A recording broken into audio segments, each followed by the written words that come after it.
Yo! This is Top 10 Horror Films of All Time, Part 5.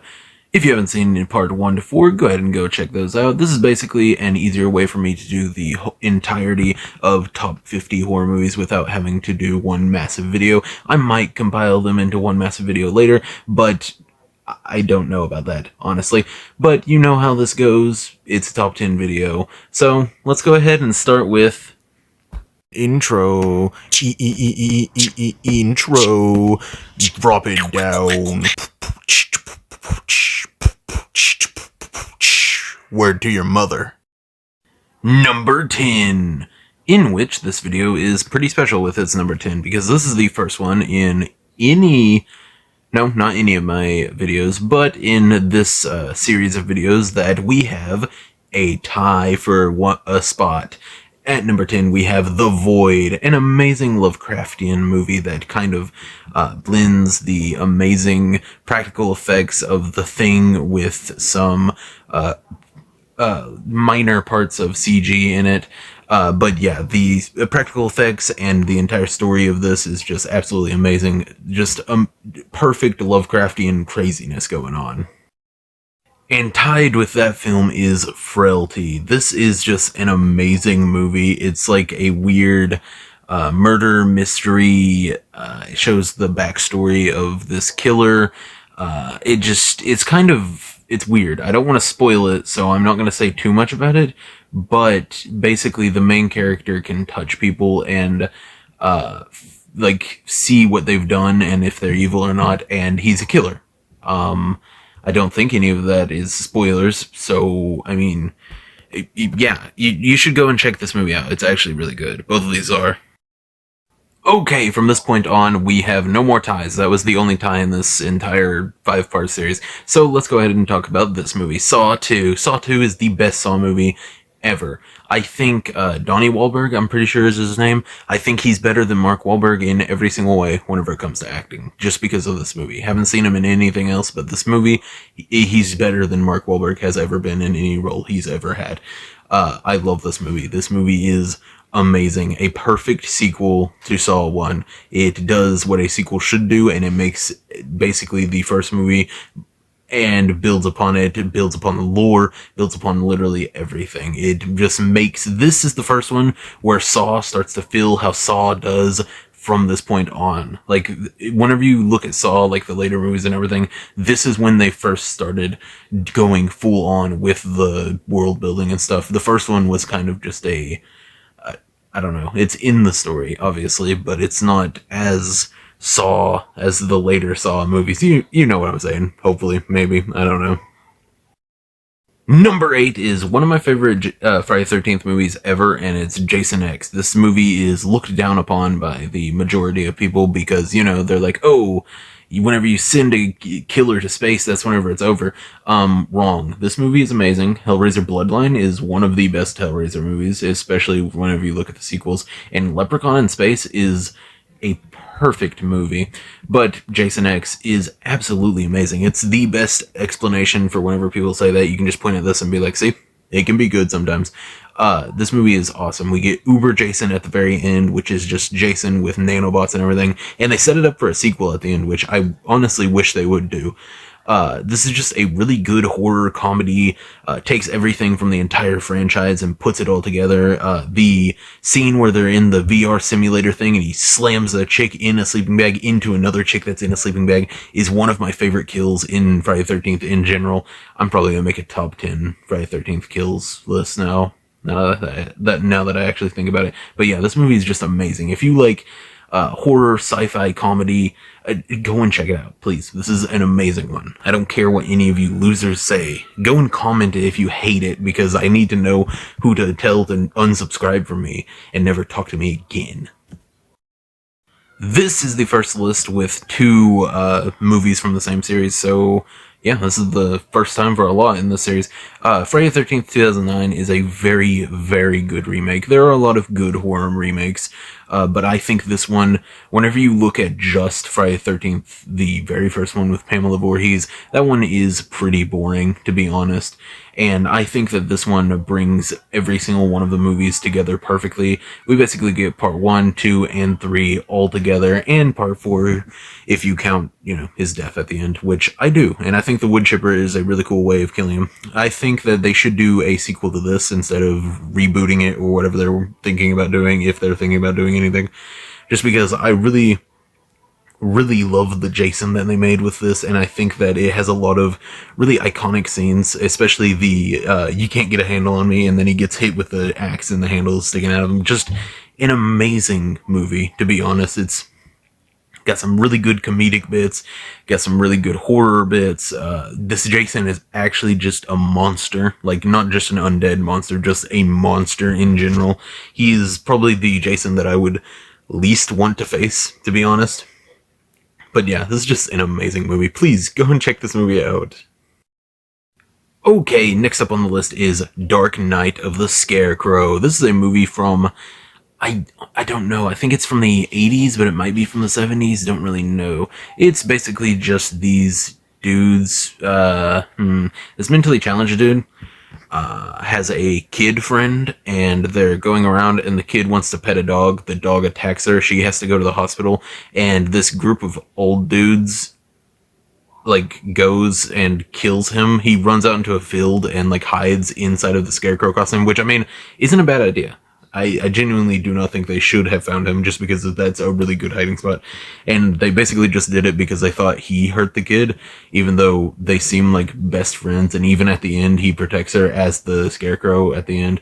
So, I mean, that makes no sense. I think they're just, I don't know. I think they just hate mentally challenged people, so they kill them. And then later in the movie, it's hinted at that the main leader of the group was a pedophile himself, which is a weird thing to just drop out of nowhere, but it's fine. It makes me want to see him die even more, which, I mean, impressive considering that I really, really wanted to see them die after they killed that poor guy.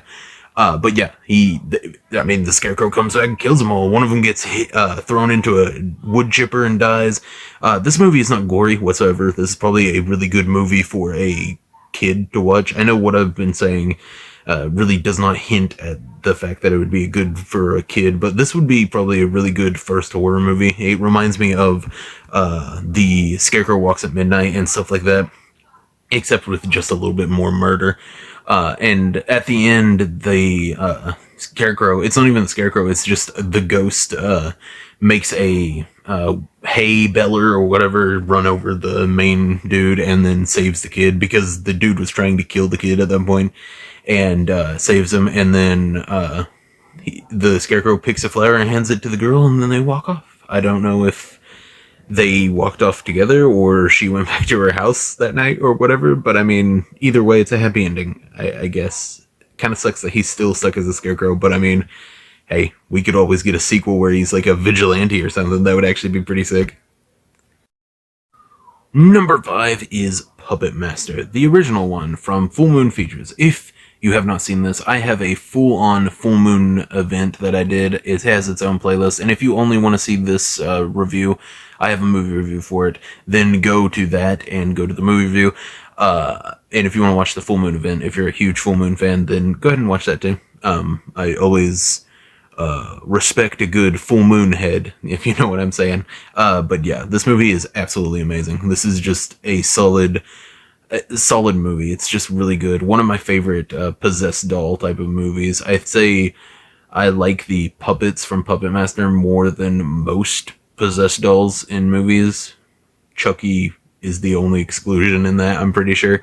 But yeah, Blade is sick. Leech Woman is absolutely horrifying. She's a weirdo. If you don't know what she looks like, look up Puppet Master Leech Woman scene, and just any of them will give you the heebie-jeebies. It's just weird, and it makes no sense. It's awesome. But yeah, this is just a really, really good movie, and it starts out a really, really good series. Number 4 is Rob Zombie's House of a Thousand Corpses. Now, I'm going to tell you something that I do not try to hide. I don't even know if I've talked about any Rob Zombie movies before, but I am not a huge fan of Rob Zombie's writing. I think that I don't even know what the word for it would be, but it's just not my style, to be honest. And I think House of a Thousand Corpses is the best example of him whenever he's writing really, really good. And I think that this is a really cool movie in the House of a Thousand Corpses trilogy with Devil's Rejects and Three from Hell, because this is the only one that feels like a music video. It feels like he directed it to be a music video. There are weird, trippy scenes and everything. Dr. Satan is so cool in this. Sid Haig as Captain Spaulding is just amazing. Sherry Moon Zombie as Baby is less crazy than she is in Three from Hell and Devil's Rejects. So she's like dialing it in just a little bit, thankfully. And Bill Moseley, as always, he's amazing in everything, is perfect as Otis Driftwood. And I think that it's basically it's just a perfect movie, honestly. If you just want to sit down and watch a movie on Halloween or something, it's just a weird movie about a weird family. It feels like kind of like Texas Chainsaw Massacre, basically. It's just weird. And Dwight from The Office is in it for some reason. He gets turned into a merman. Yeah, that's all I'm going to say about that scene, because I want you to go and check this out just knowing that one thing. But yeah, this is just a really, really good movie. And Dr. Satan is one of the coolest looking villains ever. Wish they wouldn't have killed him off in Devil's Rejects, to be honest. Okay, now we have to talk about one that I know for a fact not a lot of people are going to agree with, Cult of Chucky. This is an amazing movie. I think Curse of Chucky came out, and then Cult of Chucky was an amazing follow-up that set up basically everything going forward. Cult of Chucky is more important to the Chucky TV series than Curse of Chucky is, which is good. I like Cult of Chucky.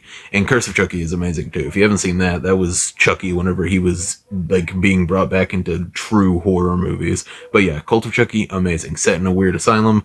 He kills a weird pervy doctor. It's just really good. We get Brad Dourif's daughter back. Can't remember the character's name, but she's like wheelchair bound. I cannot remember her name.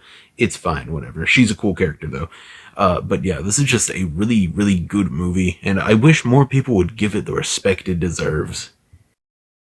The number 2 spot goes to something that's kind of a mixture of The Blob and Body Snatchers. It's like a weird, I don't know. It's cool though. It's the stuff. It's got some really cool practical effects, got some really funny scenes, got some really weird scenes.